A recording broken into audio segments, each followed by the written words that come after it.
शब्दांच्या वाटेवरती चल अक्षर अक्षर चालू, वाक्यांच्या अर्थामधले धडधडते अंतर खोलू, अर्थाच्या मागे दडल्या त्या सुखदुःखांना तोलू, कवितांच्या गोष्टी आणिक गोष्टींच्या कविता बोलू, शब्दांच्या वाटेवरती चल अक्षर अक्षर चालू.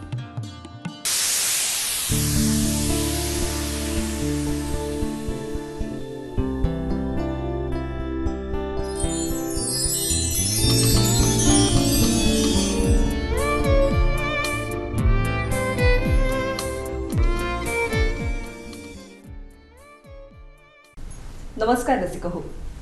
मराठी भाषा दिनाचं औचित्य साधत दूरदर्शनची सह्याद्री वाहिनी आपल्यासाठी घेऊन आली आहे साहित्य विश्वाला वाहिलेला हा खास कार्यक्रम अक्षरांच्या वाटेवर.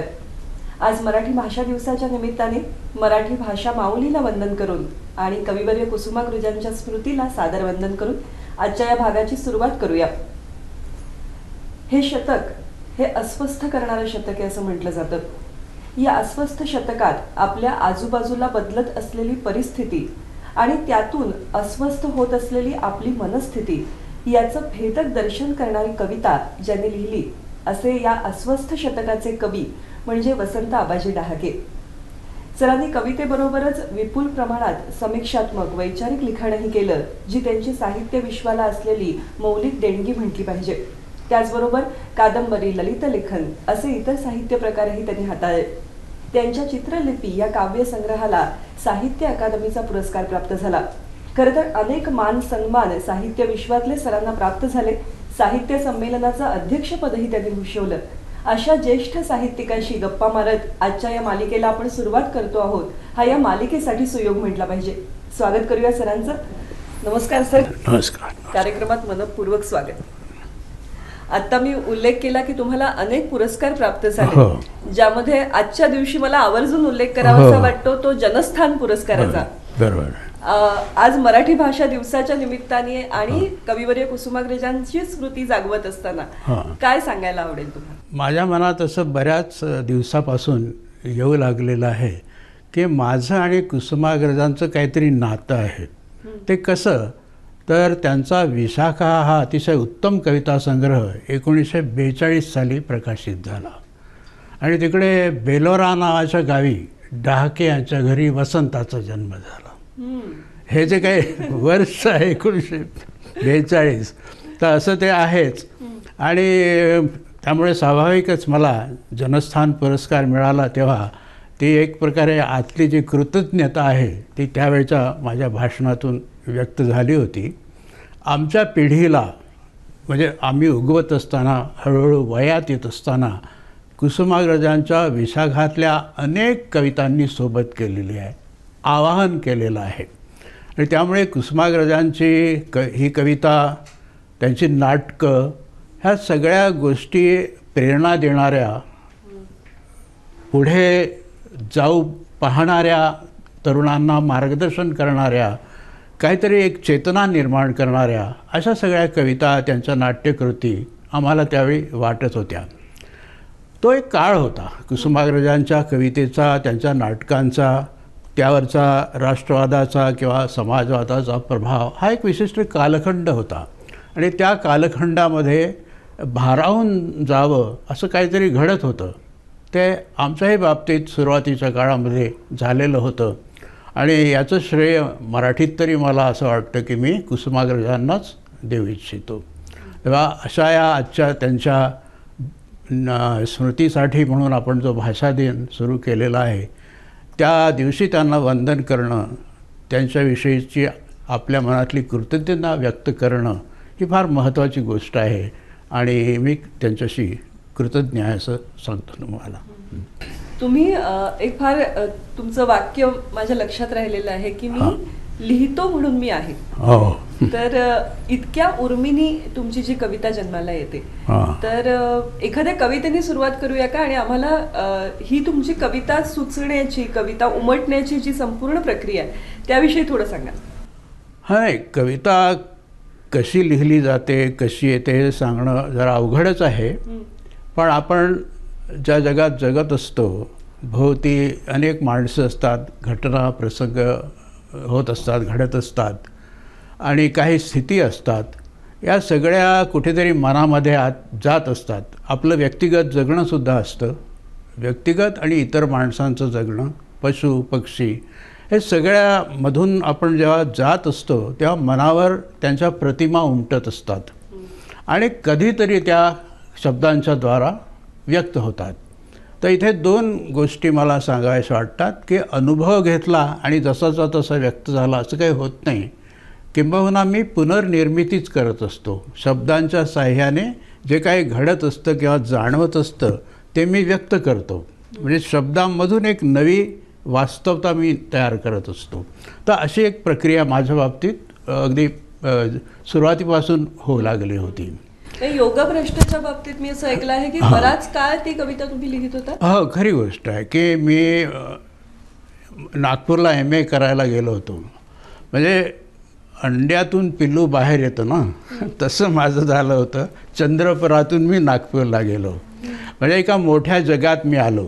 घरी इकडे होतो, आई वडील सगळं संरक्षण करणारे लोक होते आणि जेव्हा मी नागपूरला गेलो, खोली घेऊन राहायला लागलो आणि नागपूर चंद्रपूरच्या मानाने बरंच मोठं गाव आणि तिथे घडणाऱ्या अनेक गोष्टी, त्या सगळ्यांचा मनावर जो ठसा उमटला त्यातून आपल्याला हे सांगायला हरकत नाही की मी तोपर्यंत लिहिलेल्या ज्या कविता होत्या त्या एके दिवशी जाळून टाकल्या.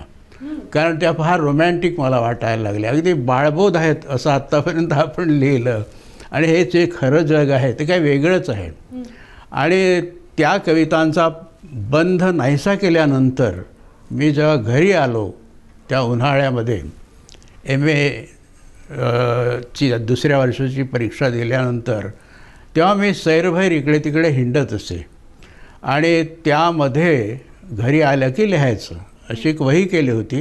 म्हणजे आताही मला आठवतं की त्या वहीचं कव्हर काळं होतं, म्हणजे काळ्या कागदाचं कव्हर घातलेलं होतं. त्यामुळे काळी वही असंच आम्ही म्हणायचो त्याला. तर त्या काळ्या वहीत रोज काही ना काही मजकूर मी लिहित असे. ते कविता होती की काय होतं असा विचार त्यावेळी मनामध्ये नव्हता. मग ती काळी वही लिहून झाली बरीच, तेव्हा आमच्या काही मित्रांना ती वाचायला दिली व त्यांनी ती अशी फिरत राहिली. पण इकडे माझं आणखी लिहिणं सुरूच होतं, म्हणजे त्या काळ्या वहीत जाऊ शकेल अशा प्रकारचं. तर अशी एक प्रक्रिया होती ती. साधारण 1 वर्ष 1.5 वर्षाची ती तो काळ होता. त्या काळामध्ये ही योगभ्रष्ट नावाची कविता लिहिली गेली. अंतिमतः ही कविताच आहे असं मीच ठरवलं. ही कविता आहे, या कवितेशिवाय दुसरं काही नाही आहे. पण ती लहान कविता नाही, मोठी कविता आहे, दीर्घ कविता आहे. आणि ते असं झालं की योगभ्रष्ट या दीर्घ कवितेने मला माझी एक ओळख दिली. सत्यकथेमध्ये ती छापून आली त्यावेळी सत्यकथेची 22 पानं व्यापलेली होती आणि ही पहिलीच कविता इतकी पानं घेणारी होती. पण त्याच वर्षी 3-4 महिन्यामध्येच भास्कर कवी मंडन यांनी साधनामध्ये त्या कवितेवर एक लेख लिहिला. त्यावेळी भास्कर कवी मंडन यांना मुळीच कल्पना नव्हती की हा आपला विद्यार्थी आहे. चंद्रपूरच्या जनता महाविद्यालयामध्ये तर्कशास्त्र आणि तत्त्वज्ञान शिकवायला ते आलेले होते. मग ते सोडून ते तिकडे अमळनेरला गेले. पण ज्यावेळी त्यांनी हे लेखन केलं साधनेमध्ये, मी त्यांना पत्र पाठवलं की मी तुमचा विद्यार्थी आहे आणि तुमचा हा लेख वाचून मला खूप आनंद झाला. एनिवे, तर सांगायचं असं की या योगभ्रष्टनी मला एक ओळख दिली आणि आपण काय लिहितो आहे याची मलाच जाणीव होत गेली. तो एक प्रवास होता. नक्कीच.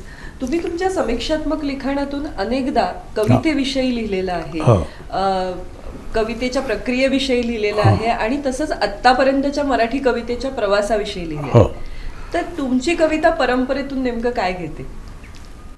नाही, तसं मला वाटत नाही की कोणत्या कवीला सांगता येतं.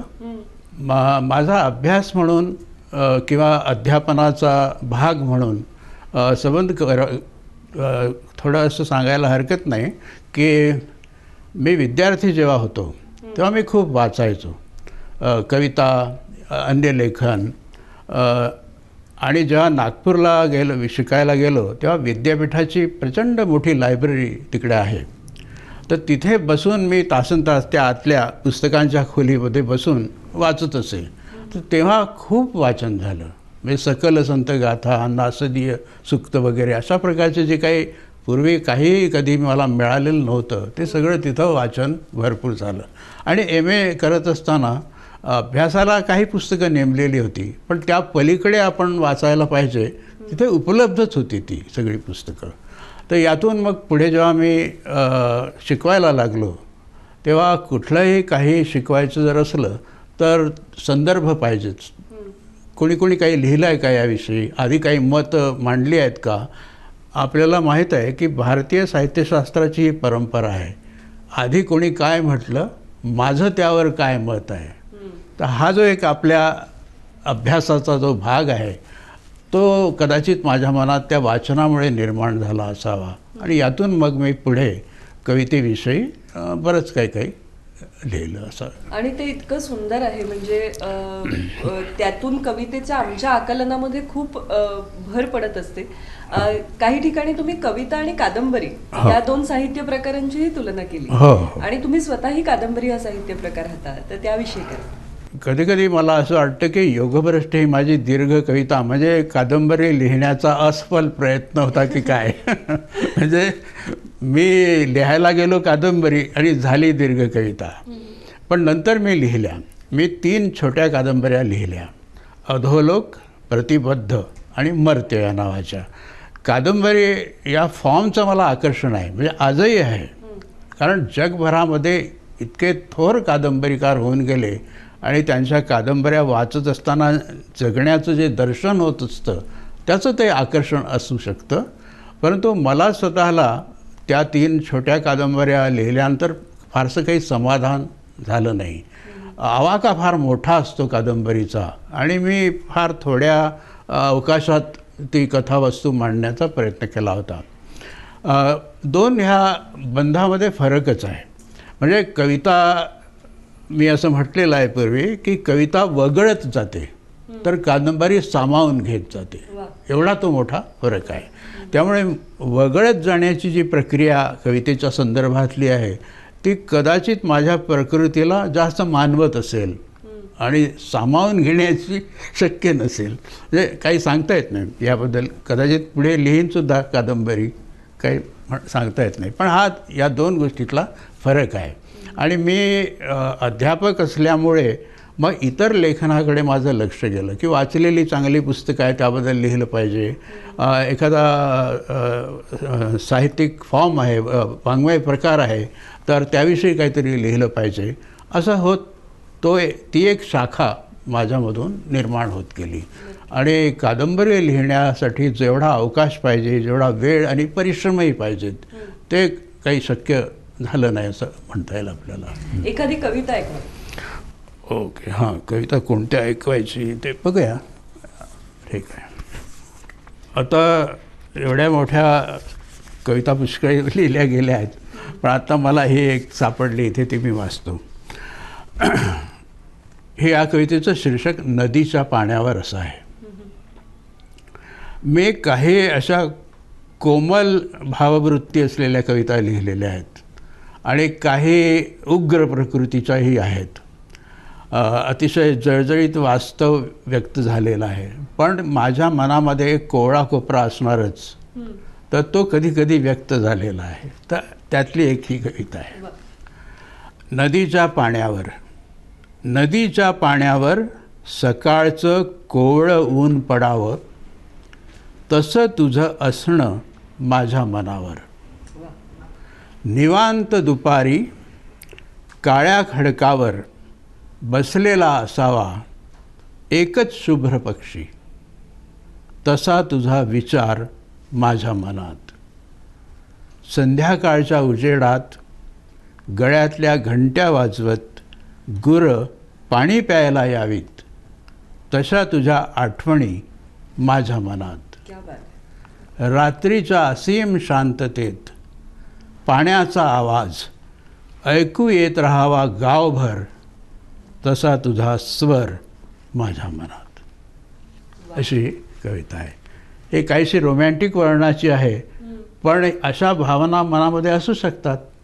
मी असं मानत नाही की आज रोमॅन्टिक असू नये, फारच रिॲलिस्टिकच असलं पाहिजे, असं काहीही नाही आहे. या मानवी प्रवृत्ती आहेत आणि ती माझ्यातही आहे. नक्कीच. थोडंसं भूतकाळाकडे डोकावून बघायचं तर तुमची हा जो कवितेविषयीचं जे आकर्षण आहे किंवा तुमचा जो कविता आस्वादण्याचा जो पिंड आहे तो कशावरती पोचला गेला, काय नेमकं? नाही, काय असतं की आपण म्हणजे मी वाचायचो फारच त्यावेळेस, कविता वगैरे पुष्कळच वाचायचो. तर आमच्या गावामध्ये चंद्रपूरला एक तलारवार नावाचे शिक्षक होते. त्यांनी एक मुलांसाठी मासिक सुरू केलं होतं आणि त्यांचा असा कटाक्ष होता की मुलांनीसुद्धा यात लिहिलं पाहिजे. तर ते विद्यार्थ्यांना भेटत असत. तर आमच्या 4-5 मित्रांना ते भेटल्यावर एका मित्राने सांगितलं की हा लिहितो कविता. तर मग ते मला भेटले. मग ते पण ते काय होतं, ह्या सगळ्या बाळबोध कविता होत्या. त्यामुळे पहिली कविता असं जरी म्हटलं तरी ती साधी त्या मुलांच्या मासिकात आलेली कविता होती. पण पुढे मी आणखी जेव्हा थोडा गंभीर होऊन लिहू लागलो त्यावेळी माझी पहिली कविता सत्यकथा मासिकात आली होती. ती 1960 साली आली होती. मी त्यावेळी प्री युनिव्हर्सिटी म्हणून वर्ग होता कॉलेजमध्ये, म्हणजे 10वी मॅट्रिक झाल्यानंतरचा वर्ग. तर तो त्याच वर्गात असताना ती सत्यकथेत माझी कविता आली होती. तर तिथून मला असं वाटलं की आपण जे काय लिहितो ते छापण्यासारखं आहे, चांगली मुंबईतली मासिकं छापू शकतात. हा एक भाग आहे. पण ते काही खरं नाही. कविता आतून लिहावीशी वाटते. कधीकधी रोज लिहावंसं वाटत होतं त्यावेळी. कधीकधी मध्ये बराच खंड पडायचा आणि मग असा एक स्पेल यावा, वर्षा व्हावा, तशा कविता सुचत जायच्या. असे वेगवेगळे ते अवस्था असतात, ते कालखंड असतात. तसं ते झालं होतं. एका कवीची कविता कशी घडत जाते याविषयी सर इतक्या छान पद्धतीने त्यांचा प्रवास आपल्याला सांगतायत. तर अक्षरांच्या वाटेवरती गप्पांच्या या वर्णावरती आपण थोडंसं थांबूया आणि पुन्हा या प्रवासाला सुरुवात करूया.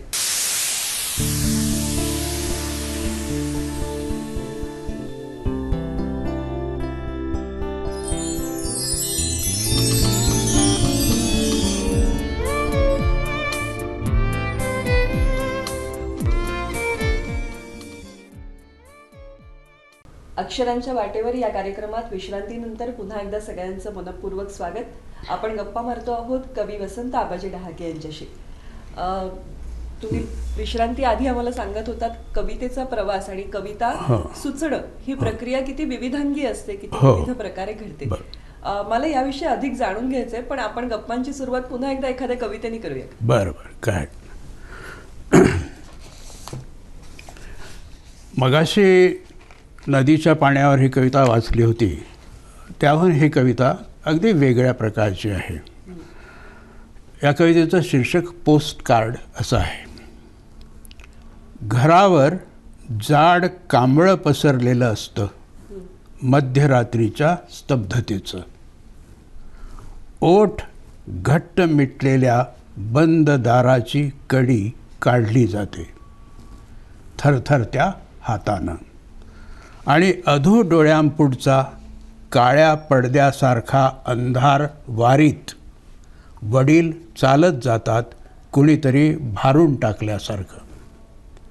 अंग मुडपून झोपलेल्या गल्लीतून तेव्हा त्यांच्या हातातल्या काठीची टकटक आणि पायातल्या झिजलेल्या वाहनांचा आवाज लिहित जातो आत्मनाशाची अक्षरं वेडीवाकडी काळोखाच्या चुरगळलेल्या कागदावर. तेव्हा घर झोपलेलं असतं तापाच्या ग्लानीत पडल्यासारखं. अचानक अंगाखाली दडपलेला हात चेतनाहीन व्हावा आणि दचकून जाग यावी तशी उठते आई आणि पाहते वडिलांचं मोकळं अंथरूण धास्तावलेलं. तिच्या डोळ्यांपुढचं सारं सारवलं जातं क्षणभर. आपण झोपेत आहोत आणि हे स्वप्न आहे. स्वप्न मध्येच तुटावं आणि खडबडून जागं व्हावं, डोळे उघडावे, तेव्हा तिला दिसतात वडील ओल्या निथळत्या चिंब भिजलेल्या कपड्यांमध्ये आकर्षून गेलेले. त्यांच्या मागं असतात अनोळखी चेहऱ्यांची मुलं, बावरलेल्या चेहऱ्यांची, वडिलांना ओढून घेणाऱ्या पाण्याच्या हातांच्या पकडीतून सोडवणारी. एका पोस्टकार्डवर मलूल अक्षरं मॅट्रिकमधल्या धाकट्या भावाची, वडिलांना बरं नसल्याबद्दल, पण त्याचबरोबर काळजीचं कारण नसल्याबद्दल, घाईघाईनं इकडे येण्याचं कारण नसल्याबद्दल. अशी हाही एक अनुभव आहे आणि खूप वर्षांपूर्वीचा तो अनुभव आहे. पण हा अलीकडे मी ही कविता लिहिली, म्हणजे मनामध्ये तो एक अनुभव असा दडून बसलेला होता आणि जणू काही त्याला बाहेर यायचं होतं.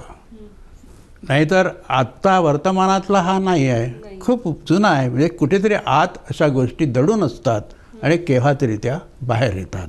त्यामुळे मी म्हटलं की कविता कशी लिहिली जाते याची प्रक्रिया सांगता येत नाही. केव्हा का अशीच का लिहिली जाते काही आपल्याला सांगता येत नाही. कदाचित मानसशास्त्रज्ञ सांगू शकतील, माहीत नाही. पण ही कविता ऐकत असताना ते चित्र, तो प्रसंग जणू डोळ्यासमोर साकार होतो. आणि मगाशी ही तुमची कविता ऐकत असताना त्या प्रतिमा चित्रासारख्या डोळ्यासमोर दिसतात. तर तुमच्यामध्ये कुठे चित्रकार आहे का?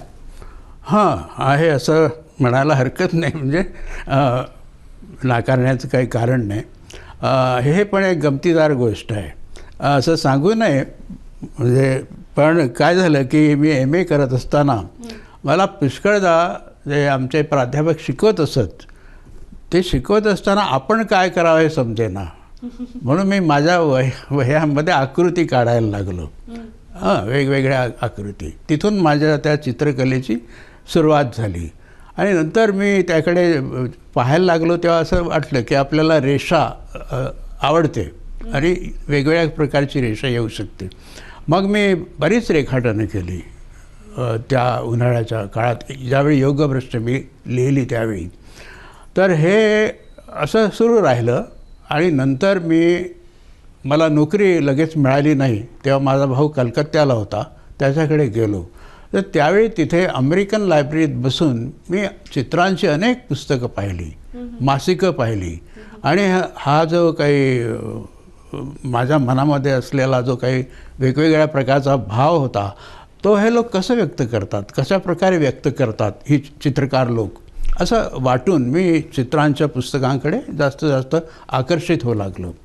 आणि मग मला माहीत नाही की कदाचित त्या पुस्तकांच्या त्यातल्या चित्रांच्या प्रभावातून मला रेषा चित्र काढावीशी वाटली असू शकते त्या सुरुवातीच्या काळात.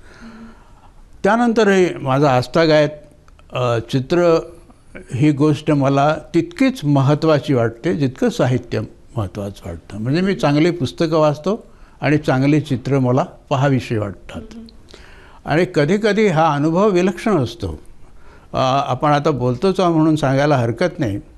मी विन्सेंट व्हान गोचं पोटॅटो इटर्स नावाचं चित्र अनेक पुस्तकातून अनेक वेळा पाहिलं होतं आणि त्याविषयी मी लिहिलंसुद्धा होतं. पण जेव्हा मी आणि प्रभा आम्ही दोघंही ॲम्स्टरडॅमला गेलो व्हॅन गो म्युझियममध्ये, तेव्हा समोर ते चित्र, तेच पोटॅटो इटर्सचं, पण अक्षरशः मी थरारून गेलो. कारण प्रत्यक्ष पेंटिंग पाहत असताना आणि त्याचं छापील रूप पाहत असताना खूप फरक पडत असतो. तेव्हा चित्र पाहणे ही माझी आवड आहे आणि चित्र काढणे कदाचित हा माझा छंद आहे असं म्हणूया. कारण मी प्रोफेशनल चित्रकार नाही किंवा स्वतःला आर्टिस्टही मानत नाही. पण मी स्वस्थ बसत नाही, म्हणजे मला बसवत नाही, मी रेघा ओढत असतो. पण आजही या सगळ्या जगातल्या वेगवेगळ्या चित्रकारांच्या विषयी जेव्हा जेव्हा मला लिहावं लागलं किंवा वाटलं तेव्हा मी लिहिलं आहे. आपल्या जवळपासचे चित्रकार म्हणजे सुधीर पटवर्धन यांची मी अनेक चित्र पाहिली, पेंटिंग्स त्यांची, आणि त्याविषयी मला लिहावंसं वाटलं, ते मी लिहिलं. आणि ज्यांची पेंटिंग्स मी इकडे विदेशात 2-3 वेळा जेव्हा गेलो आणि पाहण्यात आली, तर त्यांच्या चित्रांविषयी देखील मी लिहिलं. दृश्यकला आणि साहित्य सारखा सुंदर ग्रंथ मला हो. वाटतं यातूनच आकाराला आला असेल. हो. असंच तुम्हाला असणारं रंगभूमीचं आकर्षण याविषयी काय सांगा? हां, रंगभूमीविषयी आकर्षण असं आहे की आता काही वेळा आता आत्मकथात्मक भाग येतो आहे आपल्या मुलाखतीत, पण इलाज नाही. आम्ही काय केलं होतं की अमरावतीला असताना मी आणि प्रभाने एक नाटकामध्ये उत्सुक असलेल्या, हौस असलेल्या मुलांची एक मेळा जमवला होता. आणि त्यातून एक नाट्यधर्मी नावाची आम्ही एक संस्थाही स्थापन केली होती. आता त्यांना नाटकं द्यायची कुठून? कारण जे तयार नाटकं आहेत ती काय आम्हाला आवडत नव्हती, त्या मुलांनाही आवडत नव्हती. मग त्यातून मग मलाच लिहावी लागली. तर एकदम नाटक लिहिणारा मी नसल्यामुळे मग G.A. कुलकर्णी यांची कथा आम्ही घेतली, यात्रिक नावाची. ती जशीच्या तशी सादर करायची, आपला एकही शब्द टाकायचा नाही. नंतर विलास सारंग यांची कथा इतिहास आमच्या बाजूला आहे, ती पण जशीच्या तशी. म्हणजे ह्या कथांचं रंगमंचवर रूपांतर कसं होऊ शकतं हे मी पाहत होतो. आणि त्यावेळी मग ह्या मुलांसाठी का म्हणून का होईना वेगवेगळ्या नाटकांचं वाचन, इंग्रजी किंवा मराठीतल्या. तर त्यावेळी मी एक विलक्षण नाटक वाचलं होतं, मारा आब्लिक साध असं त्या नाटकाचं नाव आहे. म्हणजे पीटर वाईस नावाच्या लेखकाने ज्या पॉल मारा हा क्रांतिकारक, आणि हा जो साध आहे म्हणजे ज्याला सॅडिझम हा शब्द नंतर आलेला आहे, हा सुद्धा फ्रेंचच, पण त्या काळातल्या लोकांच्या नैतिकतेच्या कल्पनेतून अश्लील कादंबऱ्या लिहिणारा. आणि मग त्याला वेड्यांच्या इस्पितळात टाकलं होतं. आणि हा क्रांतिकारक मारा जो तत्काल जॅकोबियन लोकांच्या तो विरोधात होता, पण क्रांती व्हायला पाहिजे असं त्याचं मत होतं. तर अशी 2 वेगवेगळी व्यक्तिमत्व एका या नाटकामध्ये आणलेली आहेत या पीटर वाईसनी. आणि फ्रेंच राज्यक्रांतीच्या संदर्भातलं अतिशय तीक्ष्ण प्रखर भाष्य केलेलं आहे. त्यामुळे ते मला नाटक आवडलं. त्याचा अनुवाद मी केला, त्याचा प्रयोग अजूनही झालेला नाही. म्हणजे त्या माझ्या नाटकाचा प्रयोग नाही होऊ शकला अद्याप, कारण फार जबरदस्त नाटक आहे आणि ते पेललं गेलं पाहिजे.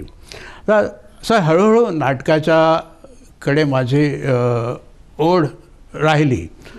म्हणजे आम्ही स्थापन केलेल्या त्या छोट्या मंडळीमुळे म्हणा किंवा नाटकं विलक्षण अशी काही वाचली गेली. वेटिंग फॉर गोडो हे माझं अत्यंत आवडतं नाटक आहे. आणि मग एका स्पर्धेमध्ये मुलांना नाटक द्यायचं होतं, तर वेटिंग फॉर गोडो भाग 2 नावाचं मी लिहिलं. पात्र तीच आहेत, पण वाक्य वेगळी आहेत, स्थिती वेगळी आहे, भाष्य वेगळं आहे. पण म्हणजे मनामध्ये ते वेटिंग फॉर गोडो इतकं बसलेलं होतं की मला तसं लिहावंसं वाटलं. म्हणजे या प्रकारे मग मराठी नाटकांकडे जेव्हा मी, आम्हाला MA वर्गाला शिकवायला 10 नाटकं होती अमरावतीमध्ये असताना. त्यावेळी भाऊबंदकी नावाचं नाटक होतं, कृष्णाजी प्रभाकर खाडीलकर. तर ते नाटक वाचत असताना मला असं वाटलं की खाडीलकरांनी या वाक्याच्या पलीकडे आणखी काहीतरी लिहायला पाहिजे होतं, ते त्यांनी लिहिलं नाही. मग मी कविता लिहिल्या बऱ्याच. नारायणराव पेशवे यांचा किंवा कुणाचाही खून या मालिकेमध्ये एक 10-12 कविता आहेत त्या. आणि खाडीलकरांनी जे लिहिलेलं नाही ते मी लिहिण्याचा प्रयत्न केला. तर पुढे काय झालं की याचंच नाटक केलं. मग ते सुषमा देशपांडे म्हणून जे आहेत त्यांनी त्याचा प्रयोग केला होता. पण इतकी पात्र, वेगळ्या प्रकारची वेशभूषा अशी सारखी बदलत राहावी लागते, आणि तो सेट जो होता तो शनिवारवाड्याचा वगैरे, ते सगळं वेगळंच काम होतं. पण ते नाटक मला तसं सुचलं त्या पद्धतीचं. दुसरं एक नाटक मी लिहिलं ज्यामध्ये दोन प्रवृत्तींचा संघर्ष मला दाखवायचा होता. म्हणजे एकीकडे अहिंसा मानणारे लोक आहेत, पण त्या अहिंसा मानणाऱ्या लोकांची हत्या करावी असंही काही लोकांना वाटतं. हे पूर्ण विरोधी गोष्ट आहे. आणि हत्या का करावीशी वाटते? कारण जगात अन्याय आहे, आमच्यावर तो होतो आहे, त्यामुळे त्यांचा निपात केला पाहिजे. असं ते दोन्ही गोष्टी, तर कॉन्फ्लिक्ट आहे तो एक प्रकारे हिंसा आणि अहिंसेतला. म्हणजे हिंसा ही योग्य आहे का, अहिंसा ही योग्य आहे का, असे प्रश्न थोडक्यात उपस्थित झाले होते. आणि त्यातून मग एक नाटक मी लिहिलं होतं. तर एकीकडे अशी ह्या एकांकिका, नाटकं आणि मग नाट्यविचार असं तो एक भाग आहे. असं. आणि हे सगळं तुमचं चिंतन तुमच्या लेखनातून व्यक्त होताना आम्ही पाहत आलो आहोत. आणि हे सगळं करत असताना तुमची कविता एका बाजूला फुलत असताना समकालीन जे तुमचे कवी आहेत त्यांच्याविषयीही तुम्ही वारंवार लिहित असता, बोलत असता. तर आज त्याविषयी पण ऐकायला आवडेल. हो, नाही, आमचे समकालीन म्हणजे माझे समकालीन म्हणायचं झालं तर असं आहे की अगदी सुर्व्यांच्यापासून आहेत. मी लिहायला लागलो सत्यकथेमध्ये, सुर्वेसुद्धा त्या काळात लिहितच होते. तर नारायण सुर्वे, अरुण कोलटकर, दिलीप पुरुषोत्तम चित्रे, भालचंद्र नेमाडे हे सगळे माझे, वसंत दत्तात्रय गुर्जर, सतीश काळसेकर. तर या सगळ्यांच्या विषयी आजही मला अतिशय आदर आहे. म्हणजे त्यांची कविता, सुर्वे यांची, कोलटकरांची, चित्रे यांची, या कालखंडातल्या 10-12 लोकांची कविता विलक्षण आहे आणि तशी पूर्वी नाही आहे. म्हणजे जरी आम्ही त्या आधीच्या पिढीपासून संस्कार घेतलेले असले, मर्ढेकर, मुक्तिबोध, पण या एकाच काळामध्ये 10-12 कवी वेगळे वेगळे आपापलं सत्व जपणारे विलक्षण असे हे आहे. तुम्ही यातला कोणताही कवी कमी आहे असं सांगू शकत नाही. की सुर्वे यांच्यापेक्षा अरुण कोलटकर किंवा अरुण कोलटकरांपेक्षा असं नाही करता येत नाही. त्यामुळे हा जो काही समकालीन कवींचा जो कालखंड आहे त्या सगळ्यांच्याकडे, तुलसी परब एक सांगायचं आहे, तर या सगळ्यांच्याबद्दल माझ्या मनामध्ये प्रेम आणि आदर आहे. आणि आजही त्यांची कविता मी जेव्हा वाचतो, अरे काय विलक्षण लिहिलं आहे असं वाटत असतं. हे माझे समकालीन कवी होते. यातच मी कुठेतरी होतो. आता तुम्ही वाचनाचा उल्लेख केलात, खरंच तुम्ही काय काय वाचत असाल हे आता तुमच्याशी गप्पा मारताना कुतूहल जागं होत आहे की काय पद्धतीचं वाचन असेल, कारण ते चौफेर असणार यात काही शंका नाही. वाचनाबद्दल म्हणजे आपला वेळ नाही पुरणार, पण थोडक्यात सांगायचं म्हणजे असं आहे की जेव्हा आम्ही लोक लिहायला लागलो, ह्या आमच्या पिढीतले सगळे लोक, तर त्यावेळी काही लेखकांचा आमच्या पिढीवर प्रभाव पडला होता. ती नावं आम्ही वारंवार उच्चारत असू. तर त्यातलं बहुतेक म्हणजे सार्त्र, काम्यू, काफका. तर त्यातल्या काफका आणि काम्यू हे म्हणजे नाटक आणि कादंबरी या दृष्टीनं काम्यू आणि कथा आणि कादंबरी या दृष्टीनं काफका, हे 2 लेखक मला अतिशयच आवडले. आणि सार्त्रचं जे लेखन आहे, नो एक्झिट किंवा नॉशा, एक नाटक एक कादंबरी, या दोन्ही कृती आवडल्या. पण त्याचं मुख्यतः अस्तित्ववादाविषयीचं जे काही विवेचन आहे तिकडे आम्ही वाचायला जास्त गेलो. तर हे घडणीच्या काळामध्ये या वेगवेगळ्या लेखकांचा जो काही प्रभाव हळूहळू पडत गेला, तसा माझ्यावरही तो पडत गेला. पण माझं वाचन आजही थांबलेलं नाही. वेगळं काही नवीन मिळालं तर ते मी वाचत असतो. असं. आज तुमचं साहित्य इंग्रजी भाषेतून सुद्धा प्रकाशित झालं, तर या गोष्टीकडे तुम्ही कसं बघता? खास करून आज मराठी भाषा दिवस आहे, या निमित्ताने विचारावं असं वाटतं. नाही, भाषांतराविषयी माझं अजूनही असंच मत आहे की मराठीमधलं जेवढं लेखन अन्य भाषात जायला पाहिजे असतं ते गेलेलं नाही आहे. म्हणजे आपण बाहेरून बरंच काही घेतलेलं आहे. वेगवेगळ्या भारतीय भाषामधलं साहित्य आपण घेतो, विदेशी भाषामधलं आणतो, परंतु मराठीतलं त्या मानाने कमी बाहेर गेलेलं आहे. तर हे काही योग्य नाही आहे. मराठीमध्ये अतिशय उत्कृष्ट साहित्यकृती निर्माण झालेल्या आहेत, होतही आहेत, पण जगभरातल्या लोकांना त्या मिळत नाहीत. कारण त्याचं भाषांतराची मुख्य भाषा इंग्रजी हीच आहे आजच्या जगात.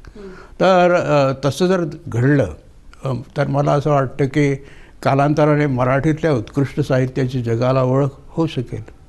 अगदी खरं आहे सर. आज मराठी भाषा दिवसाच्या निमित्ताने मराठी भाषेचा परीघ जर वाढवायचा असेल तर भाषांतर त्यामध्ये किती महत्त्वाची भूमिका करू शकतं याविषयी सरांनी आपल्याला सांगितलं. याच विषयावर आणि आणखी काही विषयांवर आपण बोलणार आहोत, पण आता वेळ एका छोट्याशा विश्रांतीची.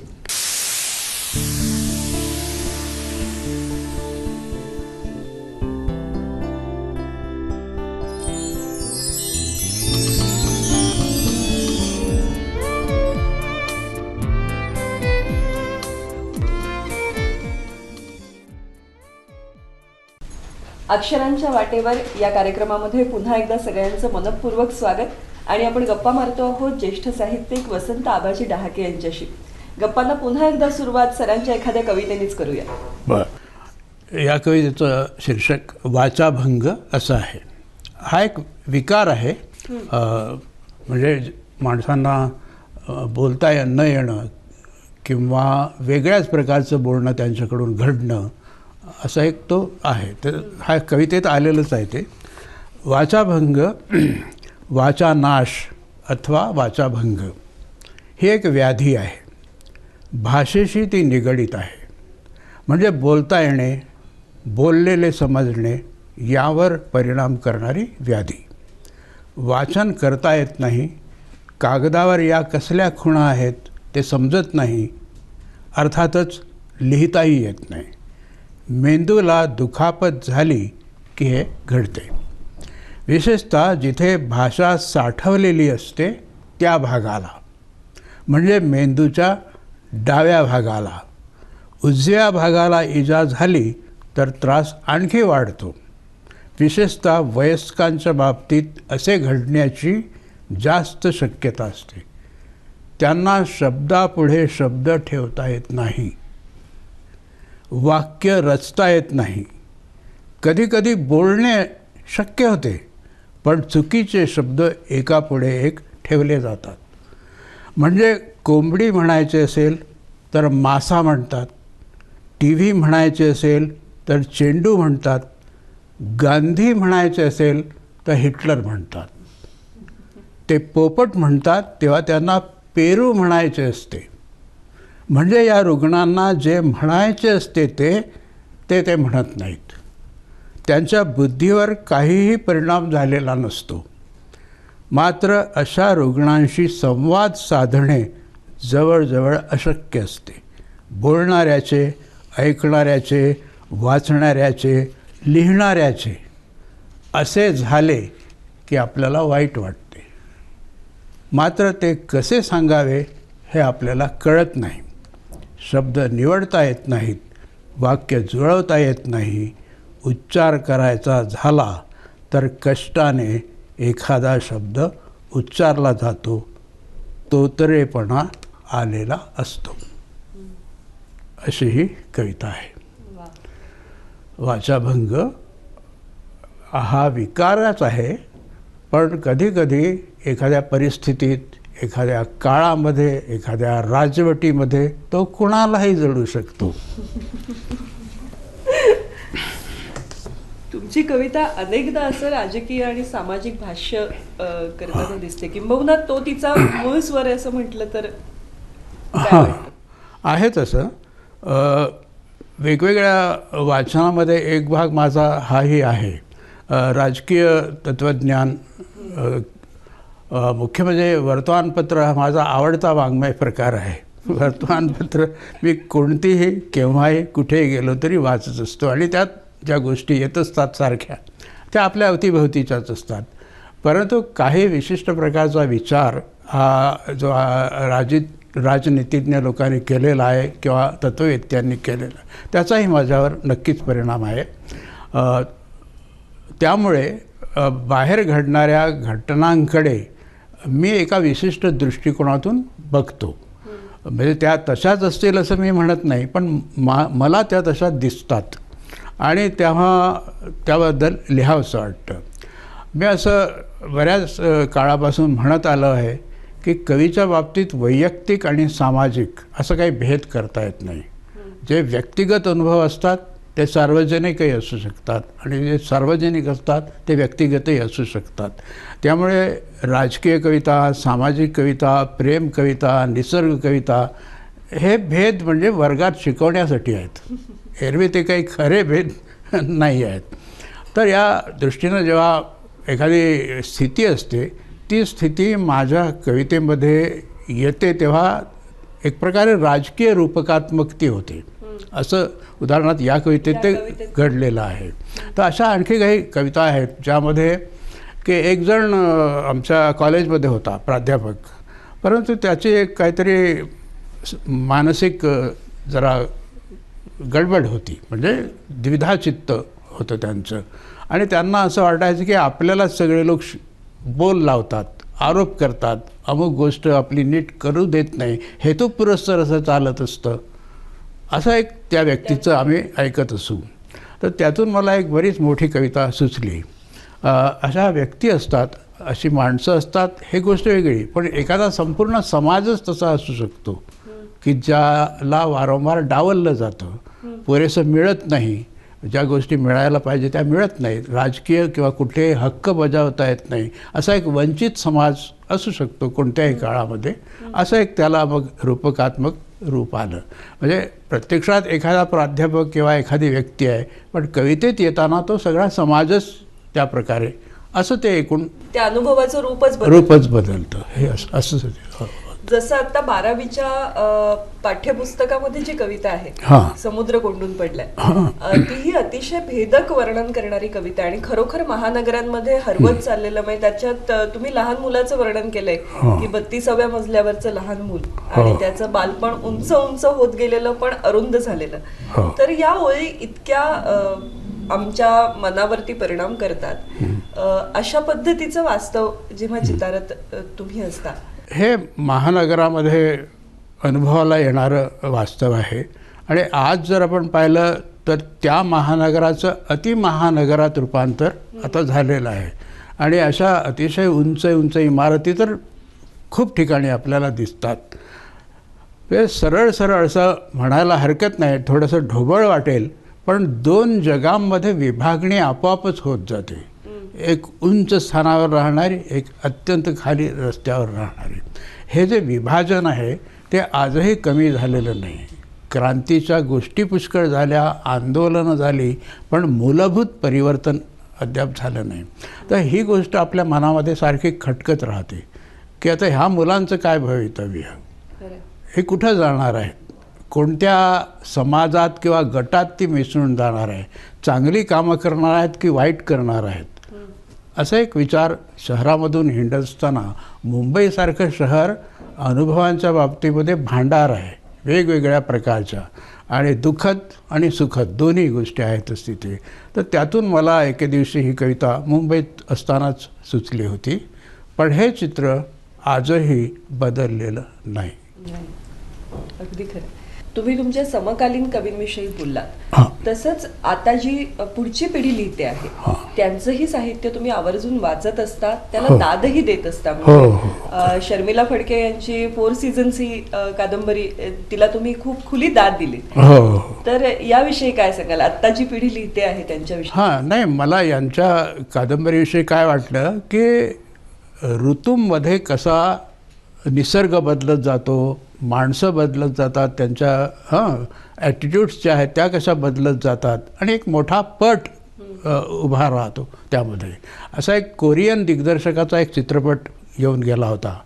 तो त्यामध्ये हे ऋतू जे आहेत 4 ऋतू मुख्यतः ते कसे बदलत जातात, तर फार सुंदर सिनेमा होता. तर त्या सिनेमाची मला आठवण होत असतानाच शर्मिला फडके यांनी या कादंबरीचे जे वर्णन केलेलं आहे ते अतिशय आवडलं आणि स्वतःहून मला ते लिहावंसं वाटलं.